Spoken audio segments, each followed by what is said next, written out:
केंद्रीय गृह मंत्री अमित शाह ने लखनऊ के डिफेंस एक्सपो ग्राउंड में भाजपा का मेगा सदस्यता अभियान मेरा परिवार भाजपा परिवार का उद्घाटन किया। इस मौके पर राज्य के मुख्यमंत्री योगी आदित्यनाथ भी मौजूद रहे। केंद्रीय गृह मंत्री अमित शाह ने लखनऊ में अखिलेश यादव पर निशाना साधते हुए कहा, मैं एक हिसाब अखिलेश यादव से मांग रहा हूं कि पिछले 5 साल में आप विदेश में कितने दिन रहे, इसका हिसाब लखनऊ और उत्तर प्रदेश की जनता को दे दीजिए। प्रदेश में कोरोना और बाढ़ आई, आप कहां थे, इसका हिसाब दीजिए। टेनिस खिलाड़ी लिएंडर पेस ने गोवा के पणजी में टीएमसी प्रमुख और पश्चिम बंगाल की मुख्यमंत्री ममता बनर्जी की अध्यक्षता में टीएमसी की सदस्यता ली। दिल्ली में केंद्रीय स्वास्थ्य मंत्री मनसुख मंडाविया ने उत्तराखंड, श्रीनगर और लेह लद्दाख में आई आपदा से पीड़ित लोगों के लिए जरूरी सामान से भरे 11 ट्रक को हरी झंडी दिखाकर रवाना किया। इस दौरान उन्होंने कहा, जरूरी वस्तु जैसे कंबल, रसोई का सामान, दवाई, आपदाग्रस्त लोगों के लिए टेंट भेजे हैं। उत्तराखंड सरकार ने 17 से 19 अक्टूबर के बीच प्रदेश में आई प्राकृतिक आपदा से हुई मौतों और घायलों का आंकड़ा जारी किया है। सरकारी आंकड़ों के मुताबिक आपदा से 79 लोगों की मौत हो गई, जबकि 24 लोग घायल हुए। वहीं 3 लोगों के लापता होने की बात सामने आ रही है। कांग्रेस महासचिव प्रियंका गांधी वाड्रा ने ललितपुर पहुंचकर 4 मृतक किसानों के परिजनों से मुलाकात की। मृतक किसान कृषि उर्वरक खरीदने के लिए लाइनों में इंतजार कर रहे थे, तब इनकी कथित तौर पर गिरने से मृत्यु हो गई। इटली के रोम पहुंचे प्रधानमंत्री नरेंद्र मोदी, जहां वो 30 और 31 तारीख को 16वें G20 सम्मेलन में भाग लेंगे। इस दौरान प्रधानमंत्री नरेंद्र मोदी इटली के प्रधानमंत्री मारियो ड्रैगी के साथ भी बैठक करेंगे। दिल्ली विश्वविद्यालय से राष्ट्रीय एकता साइकिल रैली का आयोजन किया गया। इस मौके पर दिल्ली के उपराज्यपाल अनिल बैजल और दिल्ली सरकार में मुख्य सचिव विजय कुमार देव भी मौजूद रहे। केंद्र सरकार के 3 कृषि कानूनों के विरोध में दिल्ली की तमाम सीमाओं पर प्रदर्शन कर रहे किसानों के चलते बंद पड़े रास्तों को दिल्ली सरकार ने बहाल कर दिया है। गुरुवार को टिकरी बॉर्डर का एक रास्ता खुलने के बाद शुक्रवार को दिल्ली पुलिस गाजीपुर बॉर्डर पर लगे बैरिकेडिंग हटा रही है।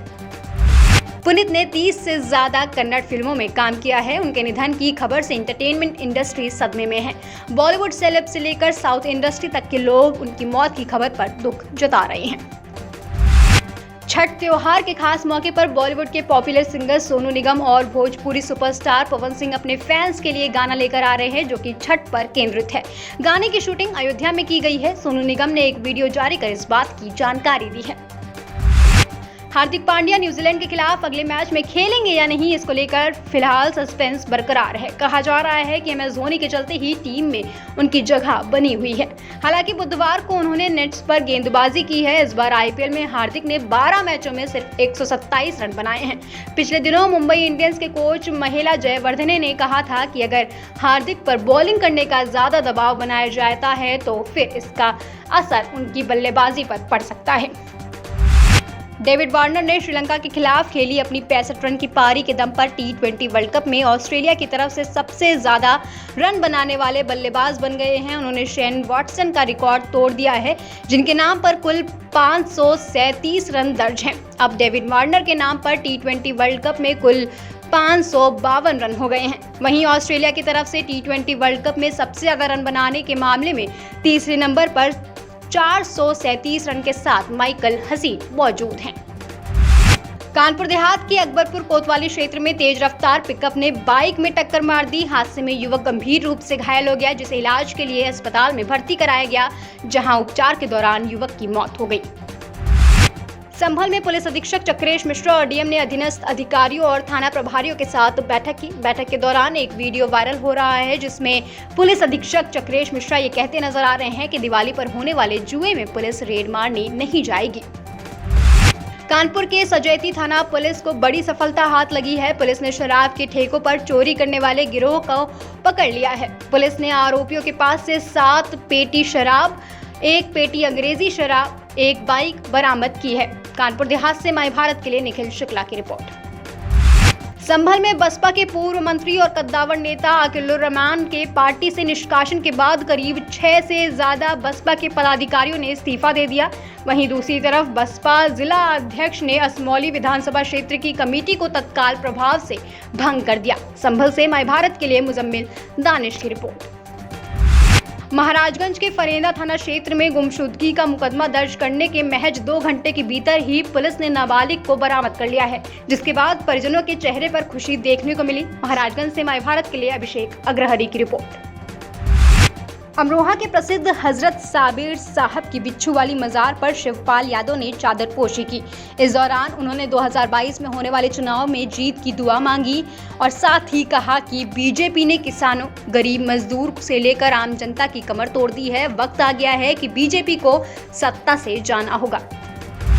कानपुर देहात के मलासा ब्लॉक के गुलौली गांव में प्राथमिक विद्यालय में तैनात शिक्षिका कल्पना सिंह देर से स्कूल पहुंची, जिसके बारे में पूछे जाने पर कल्पना सिंह ने पत्रकार से अभद्रता करते हुए उसे फर्जी मुकदमे में फंसाने की धमकी दी।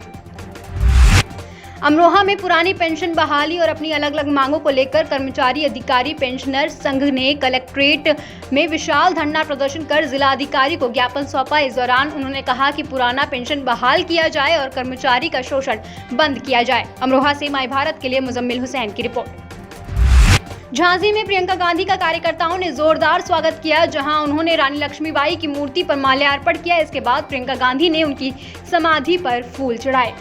इस दौरान बीजेपी पर हमला बोलते हुए कहा कि सरकार ने किसानों को खाद उपलब्ध कराने में फेल हो चुकी है। कई दिनों तक खाद के लिए लाइनों में लगे किसान की ललितपुर में मौत हो चुकी है। बुंदेलखंड का किसान खाद के लिए मारा फिर रहा है। झांसी से माय भारत के लिए शकील अली हाशमी की रिपोर्ट।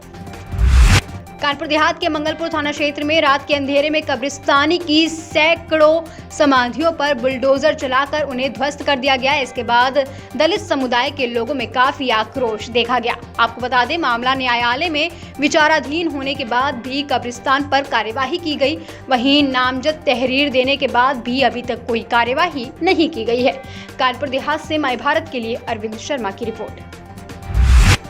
कानपुर में पूर्व केंद्रीय मंत्री श्री प्रकाश जायसवाल न्यायालय में पेश हुए। आपको बता दें, साल 2014 में लोकसभा चुनाव के दौरान आचार संहिता के मामले में कोतवाली में दर्ज मुकदमे में वारंट जारी हुआ था। कानपुर से माय भारत के लिए निखिल शुक्ला की रिपोर्ट। देश दुनिया की ताजा तरीन खबरों के लिए बने रहें माय भारत न्यूज के साथ।